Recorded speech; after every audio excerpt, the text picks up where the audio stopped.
Assalamualaikum warahmatullahi wabarakatuh.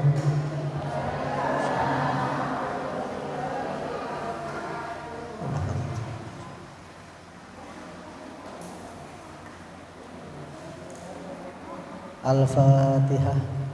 A'udzu billahi minasyaitonir rajim. Bismillahirrahmanirrahim. Alhamdulillahirabbil alamin arrahmanir rahim maliki yaumiddin. Iyyaka na'budu wa iyyaka nasta'in. Ihdinas siratal mustaqim.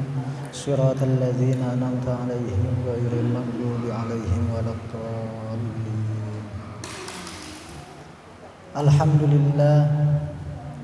Alhamdulillahirabbil alamin. Wa bihi nasta'inu ala umuri dunya waddin.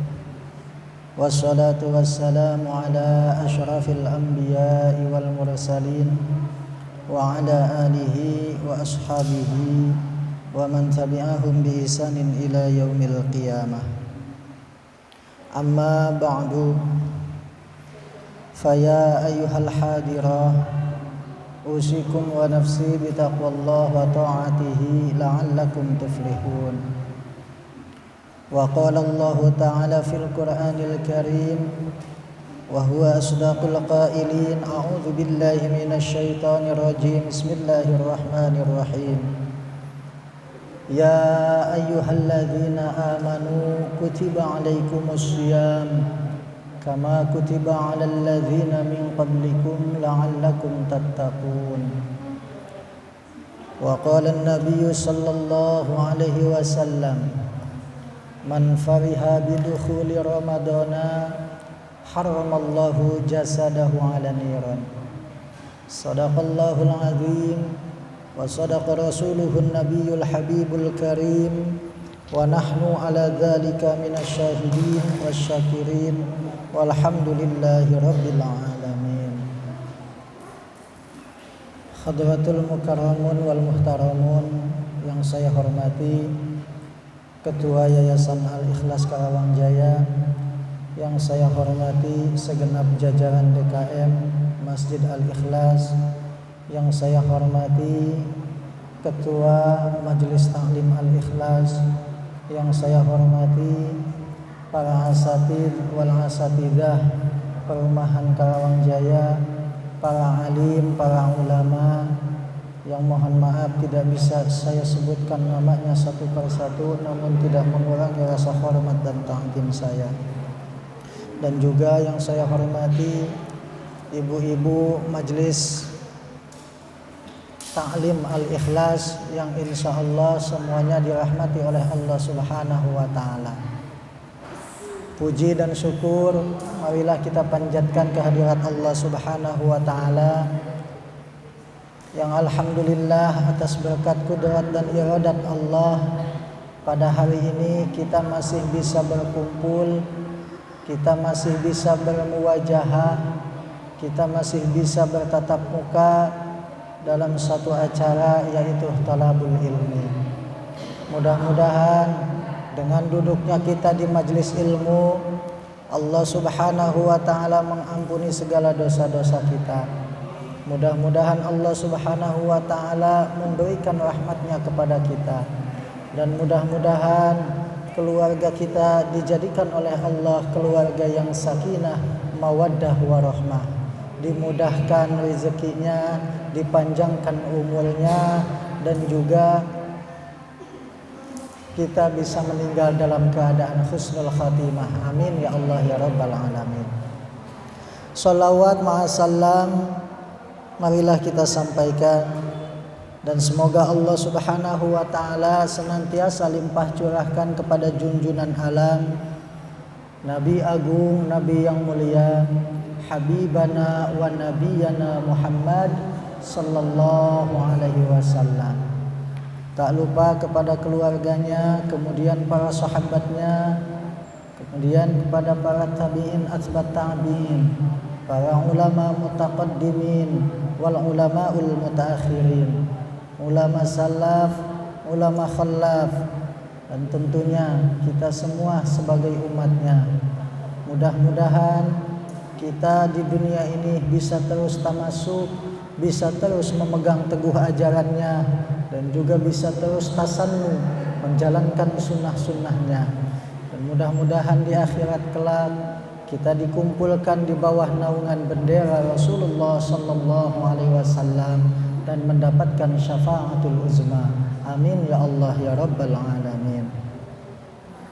Ibu-ibu, para hadirah yang dirahmati oleh Allah Subhanahu wa taala, sesuai dengan tema yang disebarkan bahwa kajian pada pagi hari ini yaitu membahas tentang bagaimana persiapan kita di dalam menyambut tamu agung, tamu istimewa setahun sekali selama 1 bulan, di mana tamu tersebut membawa keberkahan, membawa ampunan, dan membawa segudang kebaikan, pahala dilipat gandakan di dalam bulan itu. Nah, mudah-mudahan kita semua disampaikan oleh Allah Subhanahu wa taala di bulan suci Ramadan. Amin ya Allah ya rabbal alamin. Allahumma barik lana fi Rajab wa Sya'bana wa balighna Ramadan.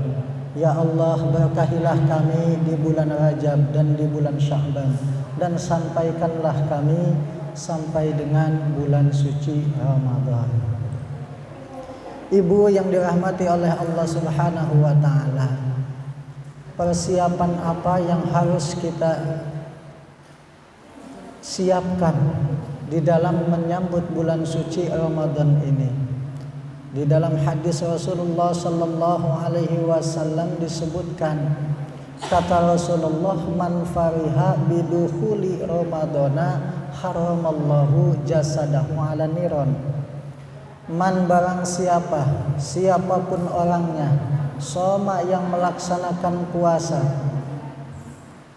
Man fariha, man barang siapa fariha yang dia merasa senang bidukhuli ramadana dengan datangnya bulan suci Ramadan, haramallahu jasadahu ala niron, maka Allah mengharamkan jasadnya orang tersebut masuk ke dalam neraka. Ini kita baru senang Bu, bulan puasa datang, padilahnya sudah luar biasa gitu ya Bu ya. Tapi yang jadi pertanyaan, senangnya senang karena apa dulu ini gitu ya. Apakah senang karena memang kita mau menyambut bulan suci Ramadan dengan rangkaian ibadahnya, ataukah senang wah nanti nih lebaran baju baru lagi nih, jatah-jatah nih ke suami ya, misalkan gitu ya Bu ya. Atau senang apanya gitu. Nah, si senang yang dimaksud di sini yaitu senang bahwasannya kita mendapati 1 bulan di mana bulan tersebut itu merupakan bulan magfirah, bulan ampunan, bulan rahmat, bulan dibebaskannya dari api neraka, di mana pada bulan tersebut Bu, pahala dilipat gandakan, pahala yang sunnah diganjar wajib, apalagi pahala yang wajib dilipat gandakan. Nah, ini keuntungan ketika kita melaksanakan amaliyah-amaliyah di bulan suci Ramadan. Adapun persiapan-persiapan yang bisa kita lakukan sebelum datangnya bulan suci Ramadan ini, yang pertama tadi diawali dengan niat. Niat kita masuk di bulan suci Ramadan ini harus istilahnya betul-betul sejak taqarrub, sejak hendak mendekatkan diri kepada Allah Subhanahu wa taala dengan rangkaian-rangkaian amaliyah ibadah nanti di bulan suci Ramadan. Kemudian yang kedua yaitu dengan cara memperbanyak amaliyah-amaliyah atau ibadah-ibadah sunnah. Itu. Jadi untuk menyambut bulan yang penuh berkah ini, Rasulullah Sallallahu Alaihi Wasallam beliau senantiasa memperbanyak ibadah-ibadah sunnah, termasuk puasa sunnah di bulan Sya'ban. Nah, adapun kalau misalkan kita tidak biasa puasa sunnah di akhir Ramadan di bulan Sya'ban, itu termasuk hari syak, hari ragu-ragu. Maka kita jangan berpuasa sebelum 1 hari sebelum bulan puasa. Itu termasuk hari syak, Bu. Hari ragu-ragu, mang-mang geus puasa apa encan gitu ya, Bu ya. Nah, itu. Kemudian ibadah sunnah. Tadi kan memperbanyak ibadah sunnah. Ibadah sunnahnya apa? Banyak ibadah sunnah mah. Itu. Makanya Syekh Ibnu Athaillah menyebutkan di dalam kitab Al-Hikam, tanawwa'at anjasul a'mal, beraneka macam jenis-jenis amal, Bu. Jadi amal itu enggak satu. Amal itu banyak. Amal yang disunnahkan itu banyak. Itu. Litanawwu'i waridatil ahwal. Karena beraneka macam pula pemberian Allah kepada makhluknya, kepada kita, Bu. Enggak semua orang diberikan kemampuan yang sama. Enggak semua orang misalkan baca Quran dengan tartil. Ini mah baca Quran ibadahnya udah bisa dengan tartil. Ada juga yang belum bisa baca Quran misalkan, maka dia harus belajar dulu baca Quran. Belajar baca Quran juga sama nilainya ibadah. Nah, makanya di kita di Masjid Al-Ikhlas ini setiap Ahad sore diadakan tahsinul Quran untuk memperbaiki bacaan Al-Quran gitu. Sama, Bu, kita semua masih belajar, termasuk saya. Banyak salahnya kalau baca Quran gitu ya. Tapi yang penting kita sudah berusaha dulu. Jangan kalah sebelum berperang. Ya, kalau kalah sebelum berperang, Bu, ibarat domba aduan, Bu. Domba aduan kalau misalkan dia gagah berani mau diadu, walaupun kalah dia masih dielus-elus sama yang punya. Kenapa? Karena sudah mau usaha gitu. Tapi kalau domba aduan itu misalkan sebelum berperang dia sudah kabur duluan, lihat lawannya, wah besok langsung dipotong tuh kambing tuh. Domba itu langsung dipotong. Kenapa? Karena ngeselin ibaratnya. Belum perang sudahnya nyerah gitu. Nah, makanya kita perbaiki bacaan Al-Quran kita. Walaupun memang sulit, ya kita berusaha semaksimal mungkin gitu. Nah, itu salah satunya itu. Kemudian dengan memperbanyak zikir. Nah, zikir ini bisa kita lakukan selepas kita sholat fardu misalkan ya, Bu ya, baca subhanallah subhanallah subhanallah setelah sholat fardu. Kemudian alhamdulillah alhamdulillah alhamdulillah, Allahu akbar Allahu akbar Allahu akbar. Kemudian la ilaha illallah la ilaha illallah. Itu perbanyak zikir, Bu. Supaya apa? Supaya nanti ketika kita masuk bulan suci Ramadan ini, hati kita sudah bening, hati kita sudah bersih gitu. Jadi ketika bulan suci Ramadan kita fokus kepada amaliyah ibadah. Kemudian yang keempat, kita namanya manusia ya, Bu ya. Hakul adami itu ada kesalahan terhadap sesama makhluk. Kepada tetangga, kepada sahabat, kepada teman, ada aja gitu ya, Bu, kesalahannya. Ini bisa saling memaafkan, halal bihalal lah istilahnya mas sebelum puasa. Nah, saya pun secara pribadi dan keluarga ini mohon dibukakan pintu maaf yang selebar-lebarnya ya, Bu. Bila mungkin selama kita bermasyarakat istilahnya ada kata-kata ataupun tingkah laku saya ataupun keluarga saya yang kurang berkenan di hati ibu-ibu, mohon dibukakan pintu maaf yang selebar-lebarnya. Kemudian yang kelima, yang terakhir, persiapan bulan suci Ramadan. Kalau misalkan masih ada orang tua, kita kunjungi orang tua. Mohon maaf ke orang tua apabila kita punya kesalahan, minta dibukakan pintu maaf selebar-lebarnya. Kenapa? Karena ridallahi fi ridal walidain wa suhtullahi fi suhtil walidain. Ridhonya Allah ada di ridhonya orang tua, dan sebaliknya wa suhtullahi fi suhtil walidain. bendunya Allah, marahnya Allah, bencinya Allah itu ada pada kebencian kedua orang tua kita. Makanya kalau misalkan kita punya orang tua, namanya orang tua masuk ada rewel, apalagi udah sepuh gitu ya Bu ya. Walaupun nasehatin itu lagi kita bosen ibaratnya dengerin aja. Jangan ngebantah gitu ya Bu ya. Adapun kalau misalkan mau ngebantah, mau curhat di lain kesempatan. Kalau lagi kita dinasehatin sama orang tua mah fokus saja dengerin nasihatnya. Itu khawatirnya orang tua kita kesal gitu. Dah anak teh dikasih tahu ngebantah mulu misalkan gitu. Nah itu kita kunjungi kedua orang tua. Terus bagaimana Pak Atta kalau misalkan orang tua saya mah sudah meninggal, orang tua saya mah sudah nggak ada, gimana? Kalau memungkinkan kunjungi makamnya, ziarah ke makamnya kalau memungkinkan. Doakan di situ, bacakan kalimat-kalimat thayyibah, bacakan Al-Qur'an, doakan di situ. Tapi kan kita jauh Pak Atta, saya mah kampung halamannya di sono, di seberang sono. Kalau ke Lawang Jaya ada yang dari Sulawesi, ada yang dari Sumatera gitu ya. Di kita mah majemuk gitu. Alhamdulillah dari berbagai daerah. Gak bisa ke sono Pak Atta, gimana? Doakan selepas sholat kedua orang tua kita.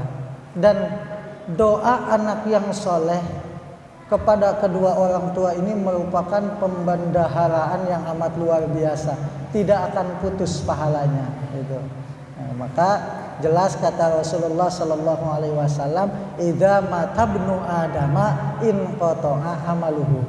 Apabila telah meninggal anak Adam, manusia maksudnya, in qata'a amaluhu, maka putus amalnya anak Adam tersebut. Yang biasa rajin sholat gak bisa sholat lagi, putus. Yang biasa baca Quran gak bisa baca Quran lagi, udah meninggal, putus pahalanya sampai di situ. Tapi ada yang pahalanya yang akan terus ngalir. Ya salah satu di antaranya ya ada 3 itu perkaranya. 1 sedekah jariyah, yang kedua ilmu yang bermanfaat, yang ketiganya waladun sholihin, anak yang soleh yang mendoakan kedua orang tuanya. Nah, maka ibu-ibu semua di sini ini merupakan aset bagi orang tuanya masing-masing. Ketika kita solehah, kemudian mendoakan kedua orang tua, itu pahalanya tidak akan putus. Nah, kita pun sama Bu, harus istilahnya investasi ke depannya supaya amal ibadah kita itu enggak putus, pahala amal kita itu enggak putus, yaitu dengan mencetak anak yang soleh ataupun soleha, dimasukkan ke pengajian, dimasukkan ke sekolah-sekolah yang mendidik anak kita supaya soleh, bukan hanya pelajaran umum saja, bukan hanya otaknya saja yang diisi, tapi hatinya pun diisi rohaninya. Itu ya Bu ya. Jadi intinya kalau misalkan orang tua kita sudah tidak ada, maka doakan ya Bu ya.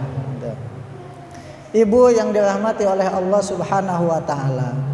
Kemudian setelah tadi yang 5 perkara sudah kita jalani, yang selanjutnya yaitu kita mempersiapkan ilmunya. Ilmu di dalam berpuasa. Nah, ilmu tentang tata cara ibadah, ilmu tentang tata cara melaksanakan ibadah zahir namanya ilmu fikih. Nah, kita insya Allah akan sedikit bahas tentang fikihnya ya Bu ya. Saya yakin ibu-ibu di sini mah udah pada palalinter, fikihnya udah jago-jago lah gitu ya Bu ya. Apa yang batalin puasa juga udah nggak usah lihat kitab, udah di luar kepala Pak Atta katanya misalkan gitu. Ini mah kita saling mengingatkan saja ya Bu ya. Istilahnya mengulang-ulang lagi. Karena ilmu itu kalau tidak diulang-ulang seringnya lupa Bu gitu. Dan saya pun istilahnya menyampaikan materi seperti ini sekalian mutolaah sebenarnya Bu.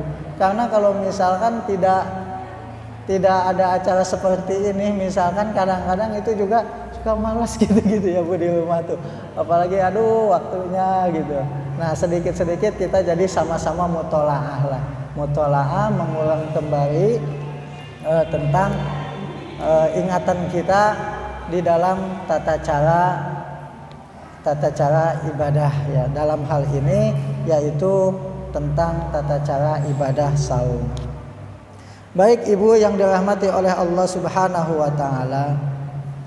Wa qala al-musannifu rahimahullahu taala wa nafa'ana wa bihi ulumihi. Kitabu Bayanu Ahkamus Siyami. Kitab ini akan menjelaskan tentang hukum-hukum puasa. Wa huwa sareng ari itu puasa. Puasa itu wasaumu masdarani. Puasa ini dari kalimat siam atau soma, mempunyai makna dua keterangan.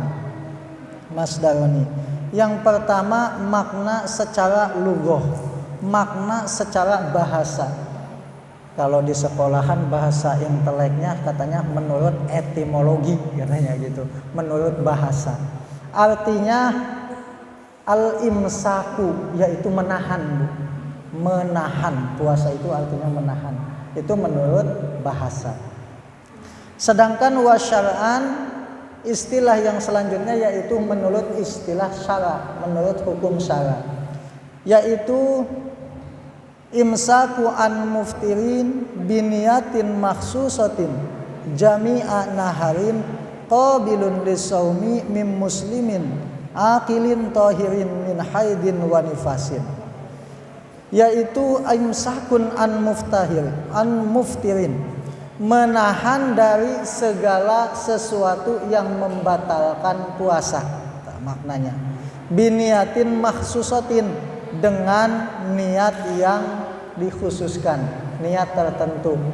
Kalau niatnya puasa Ramadan berarti disebutkan niat puasa Ramadan. Kalau niatnya puasa nadar berarti dikhususkan puasa nadar gitu ya, Bu. Kemudian jami'i naharin, dari seluruh siang, qabilun lis-shaimi, orang yang menerima puasa, min muslimin aqilin, dari muslim yang punya akal. Jadi hanya muslim yang punya akal, Bu. Kalau muslim yang enggak punya akal alias gila, maka dia tidak diwajibkan untuk puasa. Tahirin min haidin wa nifasin, yang suci dari haid dan nifas.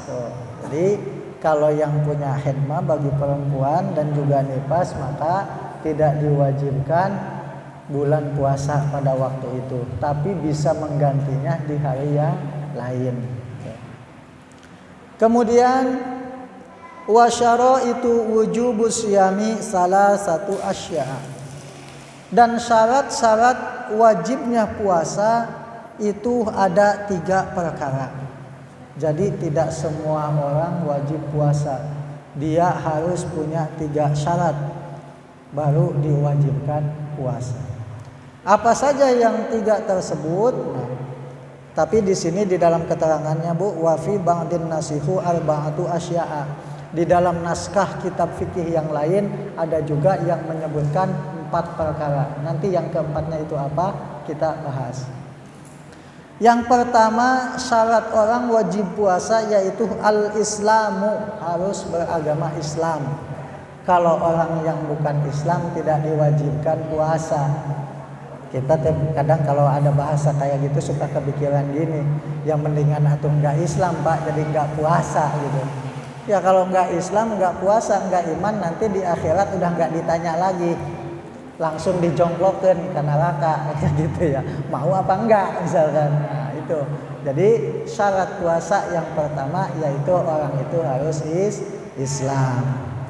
Kemudian yang kedua wal bulughu, dan keduanya baligh. Jadi kalau anak yang belum baligh itu dia belum dikhitab atau belum diwajibkan untuk puasa. Tetapi walaupun seperti itu tidak ada salahnya bagi anak-anak kita yang belum baligh dilatih, Bu. Dilatih menjalankan ibadah puasa. Supaya apa? Supaya nanti setelah dewasa jadi biasa. Kalau tidak latihan, puasa itu berat. Misalkan dari kecilnya nggak pernah dilatih sama orang tuanya puasa, jangankan nyuruh anaknya puasa, ngajak anaknya puasa, orang tuanya sendiri nggak puasa misalkan gitu. Nah nanti ini anak berat bu, berat untuk melaksanakan puasa, apalagi misalkan lingkungannya tidak mendukung untuk puasa, misalkan yang lainnya nggak pada puasa, ini berat bu. Makanya tidak ada salahnya anak yang sebelum balik juga kita latih untuk berpuasa supaya biasa. Kemudian yang ketiganya wal aqlu, dan punya akal. Nah ini jelas ya bu ya, orang yang gila, yang pikirannya konslet, ini nggak diwajibkan untuk menjalankan ibadah puasa, nggak dihitung bu, nggak diwajibkan gitu. Nah ini yang tambahannya yang terakhir, yang keempatnya wal qudratu ala saumi, orang yang mampu menjalankan puasa, bahasanya yang mampu gitu. Kenapa yang mampu? Karena bagi misalkan orang yang tidak mampu secara fisik, misalkan orang tua sudah kakek-kakek ataupun nenek-nenek, itu tidak diwajibkan untuk puasa, tapi membayar fidyah itu. Ataupun misalkan orang yang sedang sakit, orang yang sedang sakit itu mendapatkan keringanan untuk menunda puasanya di hari yang lain. Keterangannya di dalam Al-Quran jelas disebutkan, faman kana minkum maridun aw ala safarin fa'iddatun min ayyamin ukhra. Faman maka sing sajal makana anu aya minkum di antara aranjeun maridon dalam keadaan sakit. Barang siapa orang yang dalam keadaan sakit gitu ya, di antara kalian yang sedang dalam keadaan sakit, au ala safarin atau sedang berada dalam perjalanan, fa'iddatun min ayamin ukhra, maka boleh dia menunda puasa tersebut di hari-hari yang lain di luar bulan puasa itu. Jadi ada keringanan bu. Kadang-kadang kita mah suka aneh bu. Anehnya gini, misalkan ada orang musafir dalam perjalanan, padahal puasa ini sudah ada rukhsah, boleh menunda puasa, artinya tidak berpuasa pada hari itu karena dia musafir dan bisa diqodho di hari yang lain. Yang itu dia nggak laksanakan, dalam artian dia tetap maksakan puasa, ari sholat nu teu meunang ditinggalkan malah ditinggalkan. Nah kadang seperti itu di dalam perjalanan, misalkan sholat tidak boleh ditinggalkan walaupun dalam perjalanan, walaupun di situ juga ada keringanan-keringanan, ada jamaah, ada qosor, tapi tetap harus dilaksanakan. Jadi jangan sampai puasa makekeh nggak dibatalin, tapi sholat yang nggak dilaksanain karena dalam perjalanan itu kebalik gitu. Jadi yang ada rukhsah ya kita kerjakan. Yang ada rukhsah nih ada keringanan. Misalkan kita perjalanan mudik dari sini ke kampung halaman jauh di Jawa misalkan sana, dibolehkan untuk tidak berpuasa, silakan pakai gitu. Kita bisa menggantinya di hari yang lain. Jelas nasnya, jelas hukumnya di dalam Al-Quran ada. Gitu. Ini yang keempat yaitu orangnya mampu untuk melaksanakan puasa. Ibu yang dirahmati oleh Allah Subhanahu wa taala, itu syarat wajibnya puasa. Kemudian yang selanjutnya wa faraidus shaumi arba'atu asya'a. Sareng ari pardu-parduna puasa, rukun-rukunnya puasa gitu. Arba'atu asya'a itu ada 4 perkara. Ada 4 perkara rukun puasa. Yang pertama apa? An-niyatu, yaitu niat, memimiti, jelas. Bil qalbi, dengan hati. Nah, fa in kana as-shaumu fardhon karamadona aw nadharon fala budda min itqa'in niyati lailan. Maka apabila puasa itu puasa fardu, misalkan puasa fardu Ramadan besok yang akan kita laksanakan gitu. Au nadron atau puasa nazar. Puasa nazar ini termasuk puasa wajib gitu ya Bu ya. Karena ini janji nazim. Fala buddha, maka tidak boleh tidak. Min iqa'in niyati lailan, harus menetapkan niatnya itu di malam hari.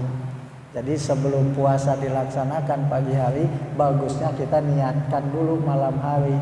Makanya kenapa kalau imam setelah sholat taraweh, sholat witir itu suka membimbing niat. Nawaitu sauma godin an adai fardhu syahri Ramadan hadhihi sanati fardhu lillahi ta'ala. Itu maksudnya untuk mengingatkan kita supaya berniat di malam hari.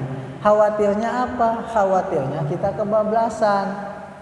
Bangunnya misalkan bangun jam 7 pagi. Waduh deh, misalkan jangankan sahur, sholat subuh juga kelewat misalkan gitu ya. Sholat subuhnya jadi ada spionnya gitu ya. Jadi pakai doa kunut sholat subuhnya, sholat duhanya gitu. Padahal mah subuh ya gitu ya Bu ya. Nah ini kalau misalkan kita sudah niat di malam hari mah istilahnya sudah aman. Berarti kita sudah niat gitu. Nah. Wa akmalun niyati saumihi, dan seutama-utamanya niat puasa tersebut ayyakula syahsun, mengucapkan secara khusus. Apa ucapan secara khususnya? Tadi yang saya sebutkan. Nawaitu shauma godin an adai fardhu syahri Ramadana hadhihi sanati fardhu lillahi ta'ala. Itu niat secara khusus gitu. Itu sesempurnanya niat. Kalau tidak diucapkan Pak Ata di dalam hati, misalkan malamnya boleh tidak? Boleh.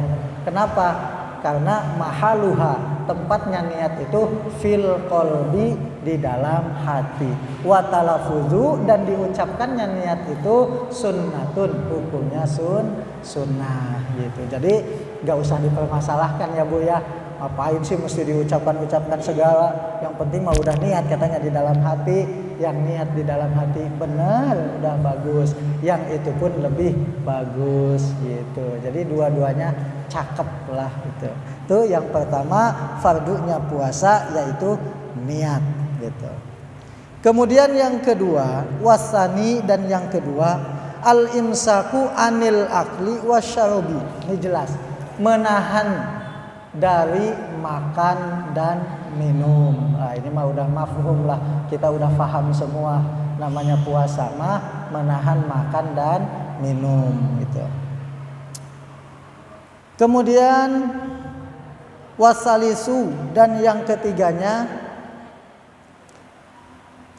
al jima'u, menahan diri dari jima, Bu. Jima di siang hari.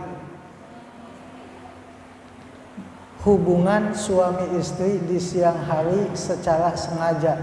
Ini bukan hanya mewajibkan qada, tetapi ini juga ada kifaratnya, termasuk dosa yang besar kalau kita jima di siang hari di bulan Ramadan gitu Bu. Wa imal jima'u, dan adapun jima nasyian yang timbul.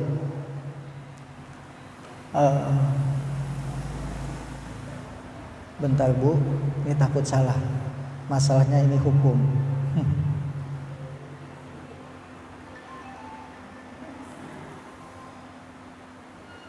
Maka seandainya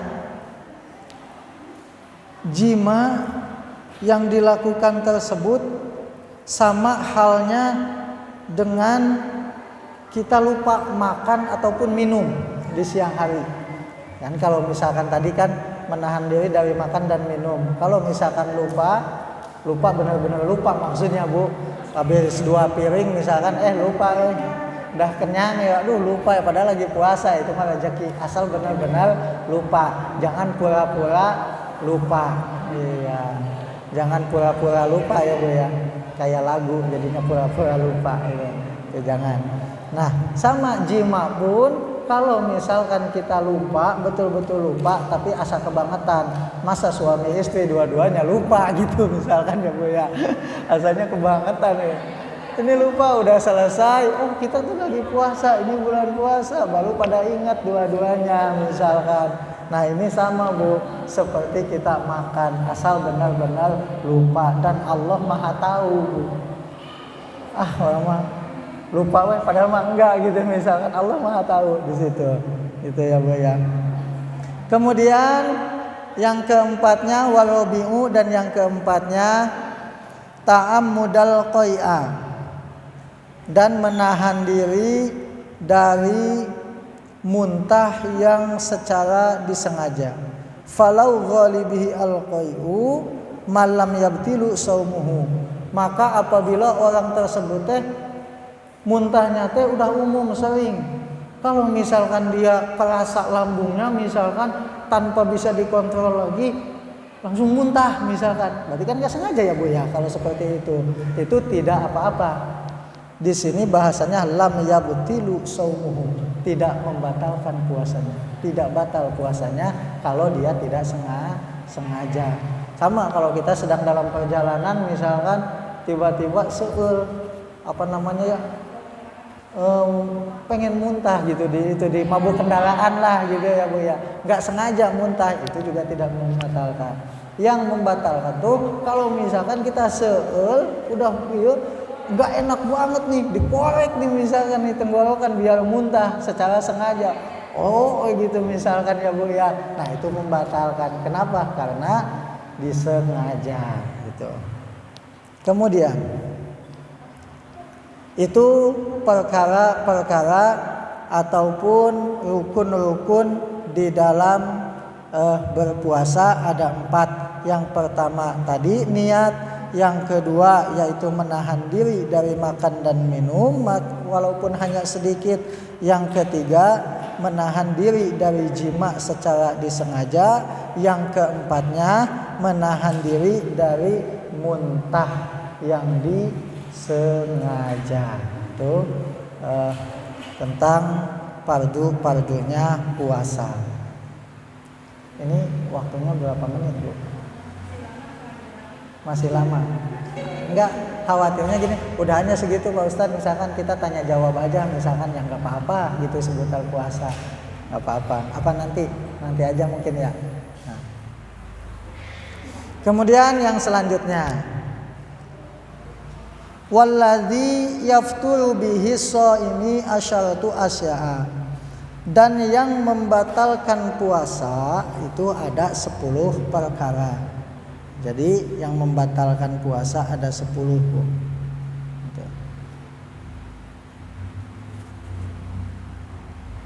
Apa saja yang 10 tersebut? Yang pertama ahaduhuma wasaniyaha, yang ke-1 dan keduanya yaitu ma wasala amdan ilal jaufi. Ma perkara wasala yang masuk, amdan secara sengaja, ilal jaufi ke dalam jauh. Jadi memasukkan secara sengaja ke lubang jauh. Apa itu lubang jauh? Lubang jauh itu lubang rongga yang ada di tubuh kita Bu. Hidung rongga, mulut rongga, telinga rongga juga. Terus kubul, dubul, bagian depan, bagian belakang rongga. Nah, ketika kita memasukkan sesuatu ke dalam itu membatalkan puasa, ya Bu ya. Misalkan contohnya, ibu punya wasil ke dokter, harus dimasukkan obat yang kayak peluru biasanya Bu. Obatnya itu dimasukkan ke lubang dubur, ke lubang belakang. Itu membatalkan puasa. Kenapa? Memasukkan sesuatu ke lubang jauh, rongga yang ada hubungannya dengan perut gitu ya, dengan usus, itu membatalkan puasa. Itu yang pertama. Kemudian yang keduanya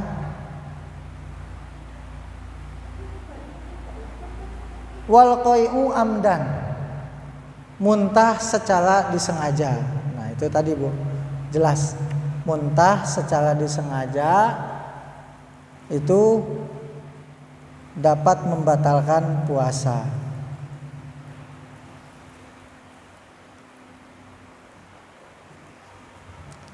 Kemudian yang selanjutnya Oh mohon maaf Bu.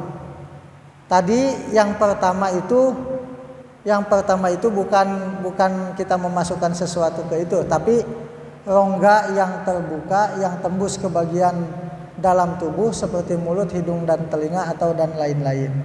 Kemudian yang keduanya rongga yang terbuka tersebut memasukkan sesuatu. Nah, makanya kalau misalkan berenang kentut misalkan ya Bu, mohon maaf itu masuk air ke situ, itu juga bisa membatalkan puasa. Iya. Jadi hal sepele gitu ya Bu ya, hal sepele tapi bisa membatalkan puasa. Ini harus hati-hati gitu. Ini ikhtiyat, kehati-hatian. Itu yang 1 dan 2. Kemudian yang ketiganya yaitu memasukkan obat ya ke salah satu lubang jaub yang ada hubungannya dengan usus, dengan perut. Nah, itu yang ketiga. Kemudian yang keempatnya yaitu muntah secara disengaja. Maka apabila muntahnya tidak disengaja, maka itu tidak membatalkan puasa. Tadi sudah dibahas ya Bu ya yang itu. Kemudian yang kelimanya yaitu alwati. Apa itu alwati? Ya alwati itu jima itu tadi. Jelas jima juga membatalkan puasa. Jimanya jima di siang hari. Amdan fil farji, secara sengaja ke dalam farji. Kemudian yang keenamnya yaitu wal inzalu an mubasyirati, dan keluar apa? Kalau laki-laki keluar air mani gitu. An mubasyirati, dari sebab bersentuhannya kulit. Ini mohon maaf misalkan ini untuk bapak-bapak sebetulnya, tapi ibu-ibu juga saya nggak tahu seperti apa karena saya bukan ibu-ibu. Kalau misalkan di kereta misalkan pak gesek-gesek lah berdesakan, digesek-gesek kulit misalkan karena syahwatnya tinggi keluar misalkan mani, itu membatalkan puasa. Jadi secara sengaja menggesek-gesekkan kulit ya itu dapat membatalkan puasa. Kemudian yang selanjutnya yang ke-7 hingga yang 10 ini dirangkum. Yang ke-7-nya yaitu haid. Ini haid ketika ibu-ibu misalkan lagi puasa tiba-tiba datang bulan, oh haid, maka puasanya batal. Maka ditundalah puasa itu di hari yang lain, nanti diqodho. Adapun kalau misalkan sampai dengan datang bulan puasa lagi qodhonya belum, aduh ya masih belum ke qodho yang puasa tahun yang lalu, sementara puasa yang ini udah datang, maka itu harus bayar fidyah juga, qodho juga. Itu ya Bu ya. Makanya disegerakan Bu kalau misalkan punya utang, ibaratnya utang puasa lah ibaratnya, disegerakan. Silahkan. Kemudian yang ke-8-nya nifas. Nah, nifas ini bagi perempuan yang habis melahirkan ya Bu ya. Itu nifas juga sama membatalkan puasa. Yang ke-9-nya gila Bu, majnun. Di sini bahasana wal junun, dan gila. Tiba-tiba misalkan orang tadinya sewaras-waras, puasa bener misalkan, ngomong juga nyambung, tiba-tiba dia ngacacang jadi gila, ngomongnya ngacaprak misalkan, konslet. Nah maka itu secara otomatis dia batal puasanya. Kalaupun dia gilanya keterusan, dan kesananya juga dia tidak wajib puasa. Karena syarat wajibnya puasa tadi yang di awal harus punya akal, artinya akalnya sehat, tidak gila. Kemudian yang 10-nya yang terakhir yaitu waridatu, murtad, keluar dari agama Islam. Ini jelas, orang yang agamanya tidak Islam maka tidak diwajibkan untuk puasa. Itu. Padahal kalau misalkan kita lihat Bu ya dari keterangan Al-Quran yang sering kita dengar, yang diwajibkan puasa itu, yang dipanggil lah istilahnya oleh Allah untuk berpuasa itu orang yang beriman. Kenapa? Karena memang puasa itu berat untuk orang yang tidak iman. Emang orang Islam tidak iman gitu Pak Atta? Ya kalau Islamnya Islam abangan, ibaratnya dia Islam hanya KTP saja, dia belum iman, maka berat Bu. Gitu. Kenapa? Karena iman ini syaratnya cakupannya harus 3.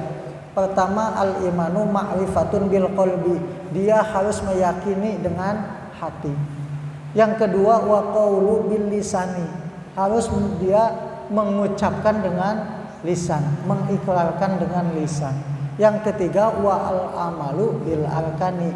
Harus mengamalkan rukun-rukun, kewajiban-kewajiban di dalam agama Islam. Kalau 3 syarat ini tidak terpenuhi, maka imannya dipertanyakan gitu. Makanya ini pada yang penting mah iman percaya. Salat yang henteu mah kumaha engke ya gak ada yang seperti itu.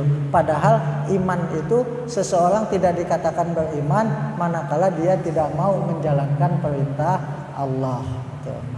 Nah ini orang yang dikhitab, orang yang diajak berpuasa di dalam Al-Quran itu ya ayyuhalladzina amanu, bukan ya ayyuhalladzina muslimun ya Bu ya, tapi ya ayyuhalladzina amanu, wahai orang-orang yang beriman, kutiba alaikumussyam, telah diwajibkan atas kalian berpuasa, kama kutiba alal ladzina min qablikum, sebagaimana telah diwajibkannya orang-orang sebelum kamu, la'allakum tattaqun, mudah-mudahan semoga kamu semua menjadi orang yang bertakwa.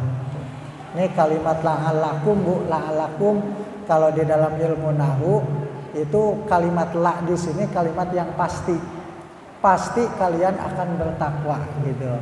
Tapi banyak yang mengartikan la'allakum itu mudah-mudahan, karena kepastian itu hanya milik Allah gitu ya Bu ya.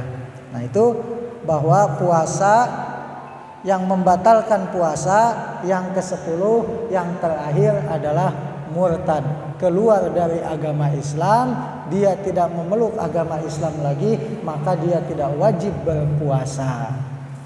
Nah, waduh, begitu mah mendingan kena keluar dari Islam jadi terpuasa misalkan. Ya tadi asal siap di sononya, di akhiratnya langsung dijongklokan, mau ditanya-tanya acan, tidak ditanya dulu. Kalau kita masih mending ibaratnya ditanya dulu. Kalau itu mah udah nggak ditanya lagi, khalidina fiha abada gitu. Kalau orang Islam dia menjalankan syariat, walaupun dia menjalankan syariat Islamnya belum secara sempurna, di situ nanti ada hisab. Masih mending lah ya Bu ya. Ibaratnya kesempatan untuk masuk ke dalam surganya Allah itu lebih besar gitu. Walaupun mungkin karena surga itu tempatnya orang suci, ya sementara kita masih banyak dosa, ya istilahnya dicuci dulu mungkin ya Bu sebentar lah gitu. Nah dari mudah-mudahan mah pengennya mah kita mah inginnya langsung saja ya Bu, bighairi hisab, tanpa ada hisab lagi masuk ke dalam surganya Allah gitu ya. Itu mudah-mudahan kita semuanya dapat yang seperti itu. Nah saya bersyukur Bu, alhamdulillah di kita, lingkungan kita di perumahan Karawang Jaya, kegiatan-kegiatan keagamaan, kegiatan-kegiatan taklim itu berjalan. Itu mudah-mudahan satu indikasi, satu tanda Allah menurunkan rahmatnya kepada kita semuanya. Itu ya Bu. Ini patut kita syukuri. Karena Bu, tidak semuanya seperti ini Bu. Bahkan mohon maaf di kampung-kampung mah Bu pengen dengar suara azan aja kalau udah masuk waktu sholat ya kadang susah gitu. Pernah saya ke satu kampung padahal mah penduduknya banyak, ini udah asal perasaan itu tapi nggak kedengar-dengar azan acan gitu ya peribahasanya. Itu pengen dengar azan susah, tapi di kita alhamdulillah 5 waktu yang azan ada terus. Ini patut kita syukuri bersama. Mungkin itu saja ya Bu ya yang dapat saya sampaikan. Mudah-mudahan ini jadi sedikit perbendaharaan keilmuan bagi kita semua. Ini mungkin hanya sifatnya saling mengingatkan ya Bu ya.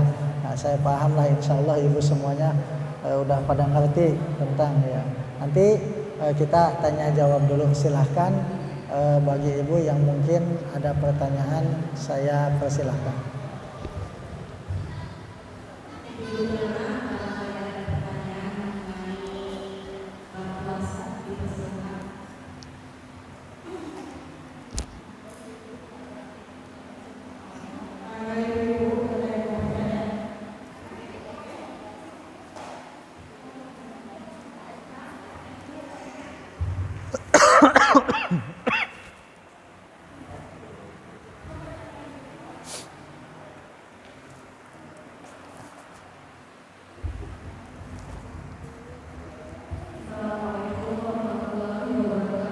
Waalaikumsalam warahmatullahi wabarakatuh.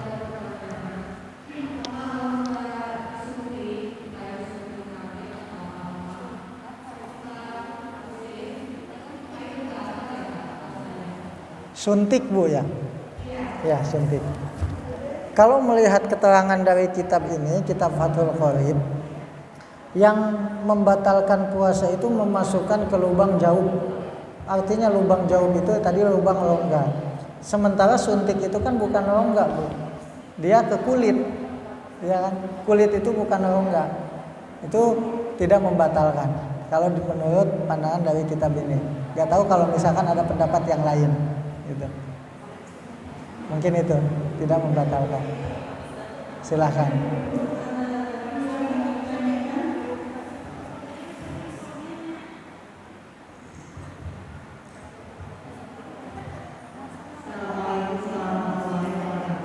Waalaikumsalam warahmatullahi wabarakatuh.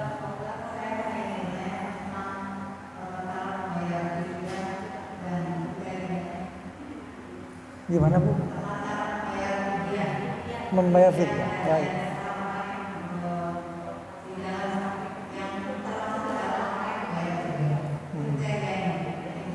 Kriteria orang yang membayar fidyah, ya. Ya. Ya. Waalaikumsalam warahmatullahi wabarakatuh. Yang pertama, orang yang membayar fidyah itu orang yang sudah tidak mampu lagi melaksanakan puasa. Misalkan nenek-nenek, kakek-kakek yang sudah uzur, yang sama sekali dia tidak bisa menjalankan puasa, itu dia harus membayar fidyah. Nah, kalau misalkan ada ibu yang menyusui, nah ini yang menyusui biasanya juga nggak puasa. Nah ini kalau yang menyusui mah beda lagi. Ini dia kekhawatirannya apa dilihat.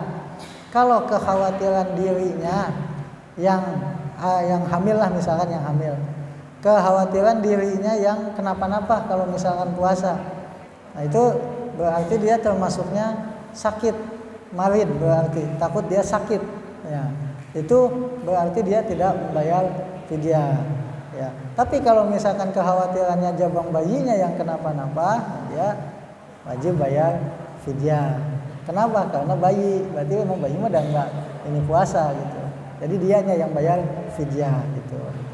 Nah, ya. Mengkodonya juga, ya gitu. Itu kategori fidyah. Pada intinya fidyah itu orang yang betul-betul sudah tidak mampu melaksanakan ibadah puasa. Itu fidyah. Adapun tadi kalau misalkan dia sudah kelewat harusnya dikodo, dia kelewat, ketemu lagi bulan puasa lagi, tapi dia belum sempat tuh mengkodo yang sebelumnya, itu jadi double. Fidyah juga dibayarkan, kodonya pun ditunaikan gitu. Mungkin itu Bu untuk fidyah. Ada lagi Bu, mungkin kurang jelas.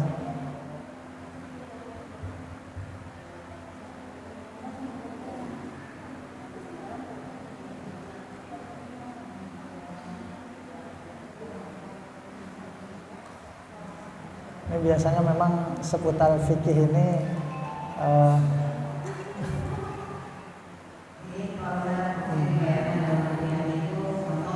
ya misalkan gimana? Iya.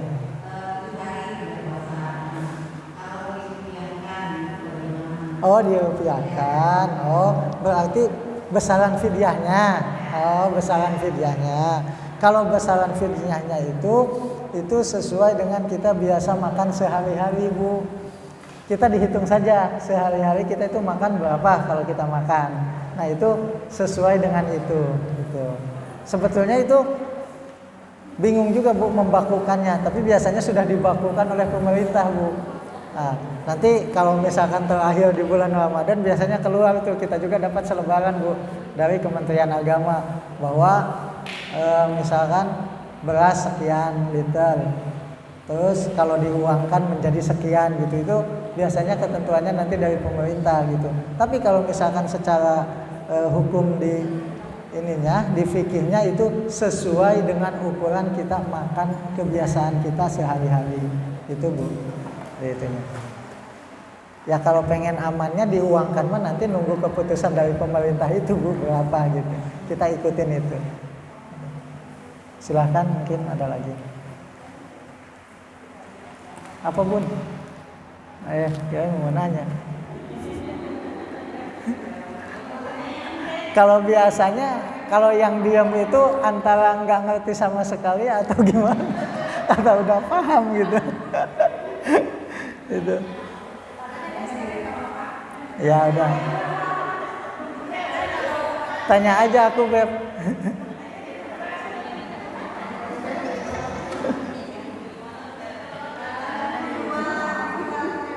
Iya monggo.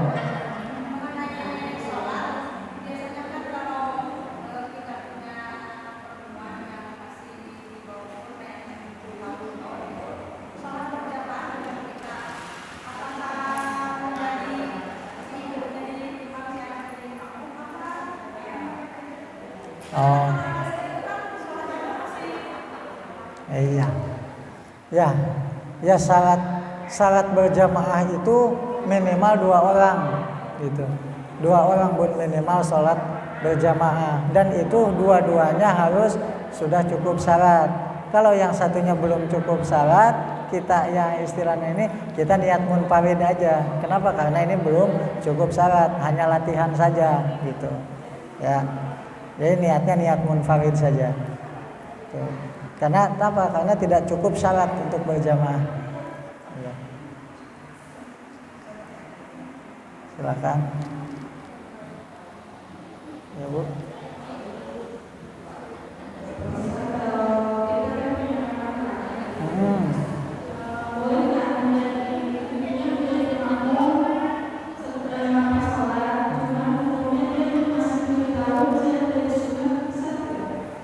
Belum disunat.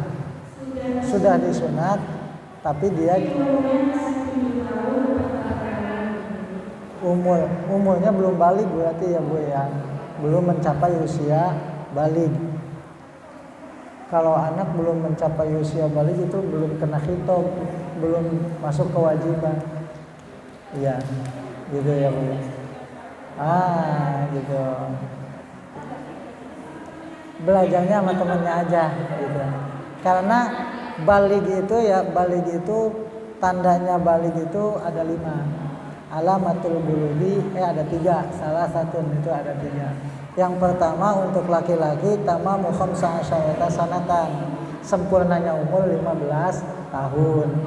Nah, itu kalau laki-laki sudah mencapai umur 15 tahun ini secara otomatis dia sudah balik. Kemudian yang keduanya wal ihtilamu, mimpi jima. Walaupun belum mencapai usia 15 tahun, tapi dia sudah mimpi jima, sudah keluar mani, misalnya ketika mimpi tersebut, dia juga sudah balik. Nah, itu bagi laki-laki. Nah, bagi perempuan mah litis sinina, dia mencapai usia 9 tahun, lebih muda perempuan mah, 9 tahun sudah balik.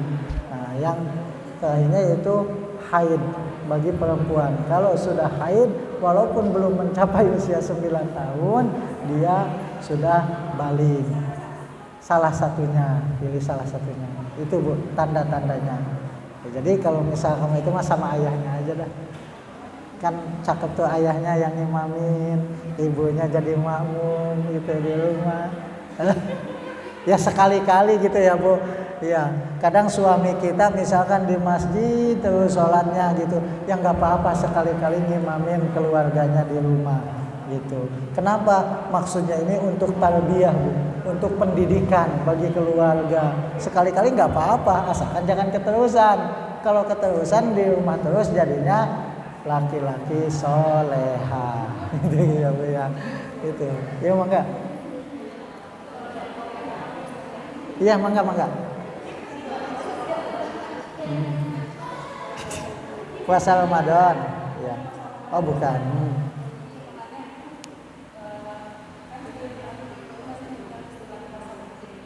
Oh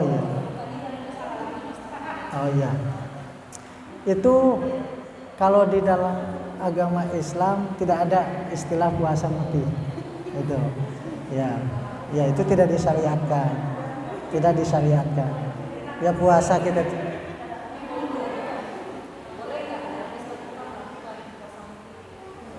Ya kalau misalkan itu tidak disyariatkan, nanti pegangan dalilnya kemana?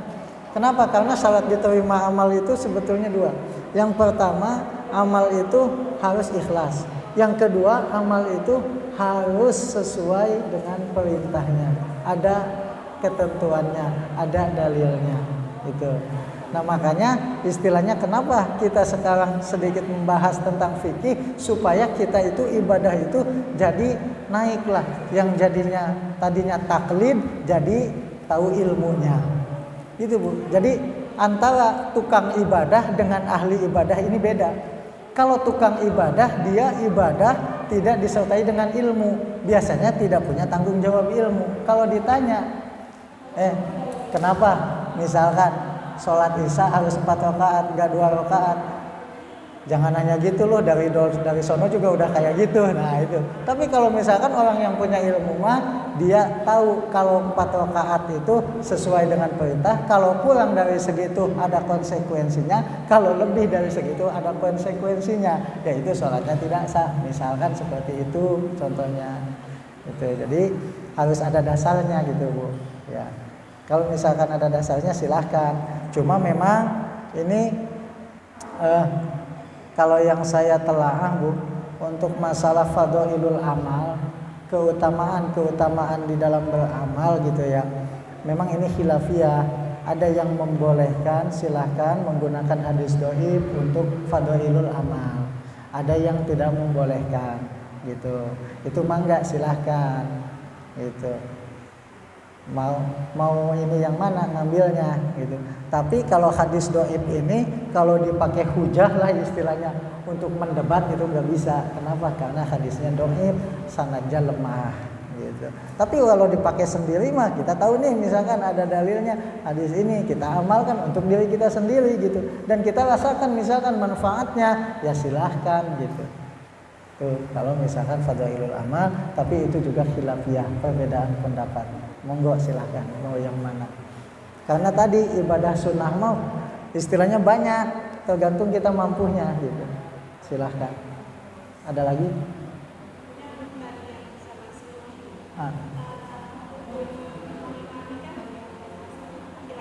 Ya.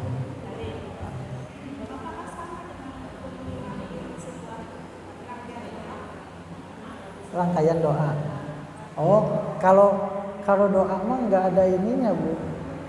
Kalau rangkaian doa misalkan yang ininya ibu-ibu misalkan diamini sama bapak-bapak gitu, nggak masalah. Silahkan. Kenapa? Iya, kan itu berdoa mengaminkan saja, permohonan saja. Kalau misalkan ini kan sudah ada tata caranya, urutannya. Walaupun memang sebaiknya yang laki-laki. Tapi dalilnya dalil umum, ar-rijalu qawwamuna 'alan nisa. Laki-laki itu pemimpin bagi perempuan gitu. Tetapi di situ tidak ada spesifikasi kalau di dalam berdoa, spesifikasi khusus. Jadi ya boleh silahkan, tapi bagusnya mah laki-laki yang memimpin doa.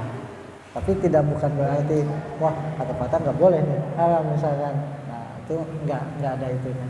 Tapi bagusnya mah laki-laki yang memimpin doa, bagusnya. Oh, iya. Oh, ya sambil latihan lah bapak bacanya. Ibunya tulisin teksnya, doanya dibaca sama bapaknya, diaminin sama ibu, nggak apa-apa. Iya Bu, sambil latihan. Kita semua ini namanya rumah tangga ya Bu, di dalam rumah itu proses belajar seumur hidup Bu. Rumah tangga mau benar. Saling menutupi kekurangan dan menerima kelebihannya. Iya seperti itu. Apa-apa. Ada lagi Bu? Ayo mangga. Iya.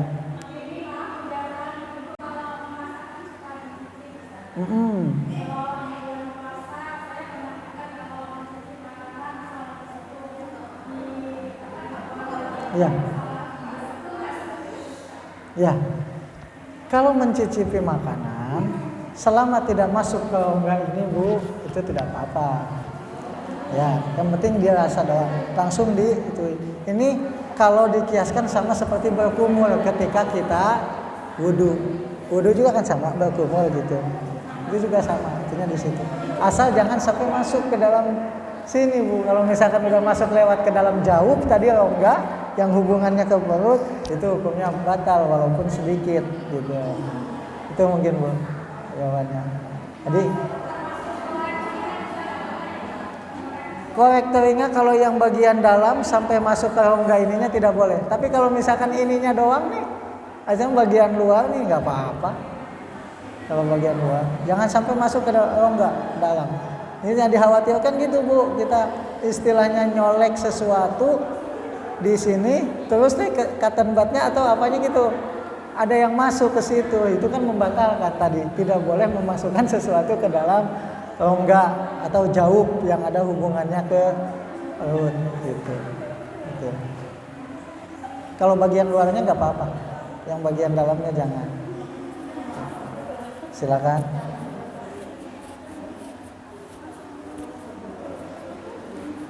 Gitu ya Bu. Jadi intinya memang yang namanya ibadah ini Allah Subhanahu wa taala tidak memberatkan kepada umatnya Bu. Allah tidak memberatkan kepada kita di dalam hal ibadah, terutama di dalam ibadah fikih. Banyak rusuh-rusuh, banyak keringanan-keringanan, tapi kita jangan menyepelekan. Penting kita mengkaji ilmu fikih supaya apa? Supaya ibadah kita itu sah menurut fikihnya. Karena ibadah tidak akan dapat pahala kalau ibadah itu tidak diterima. Ibadah tidak akan diterima kalau ibadah itu tidak sah. Jadi ada tahapannya. Sah dulu, kemudian sudah istiqomah di dalam melaksanakan ibadahnya. Bukan hanya ibadah zahir yang kita laksanakan, hatinya juga kita tata niatnya, kemudian istiqomah, baru ibadah itu diterima.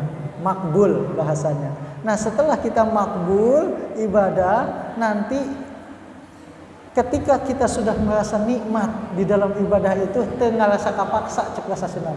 Tidak merasa terpaksa.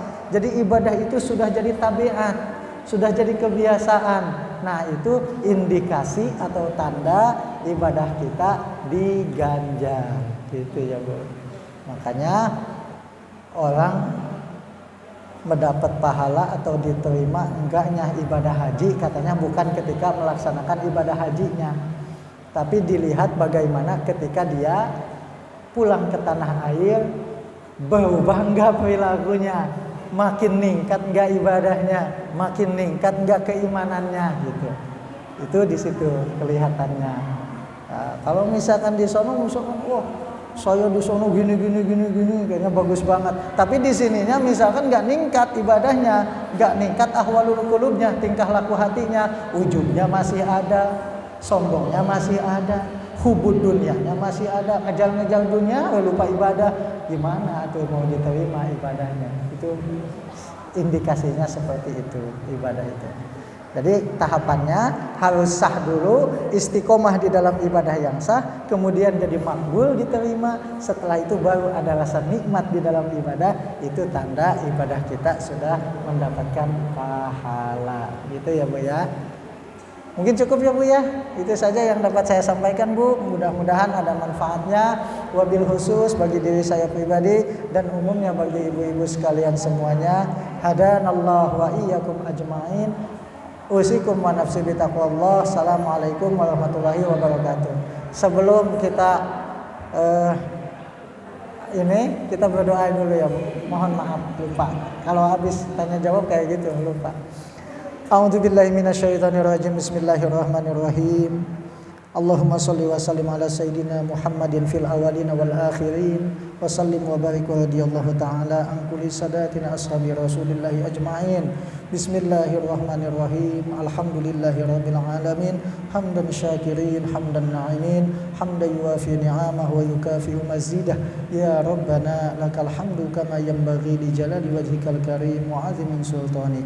Allahumma shalli ala Muhammad wa ala ali Muhammad salatan tunjina biha min jamil ahwali wal afat wa taqdi lana biha jami'al hajat wa tutahhiru وتطهرنا بها من جميع السيئات وترفعنا بها عندك أعلى الدرجات وتبلغنا بها أقصى الغايات من جميع الخيرات في الحياة وبعد الممات.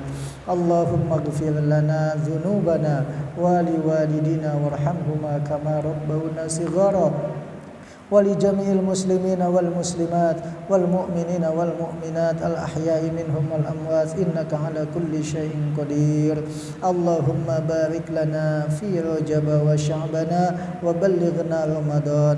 اللهم تقبل منا صلاتنا وصيامنا وقيامنا وركوعنا وسجودنا وتخشعنا وتعبدنا وتمم تقصيرنا يا الله يا أرحم الراحمين. اللهم افتح مسامع قلبنا لذكرك وارزقنا طاعتك وطاعة برسولك وعملا بكتابك. اللهم أحسن عاقباتنا في الأمور كلها من خزي الدنيا وأجرنا من عذاب الآخرة.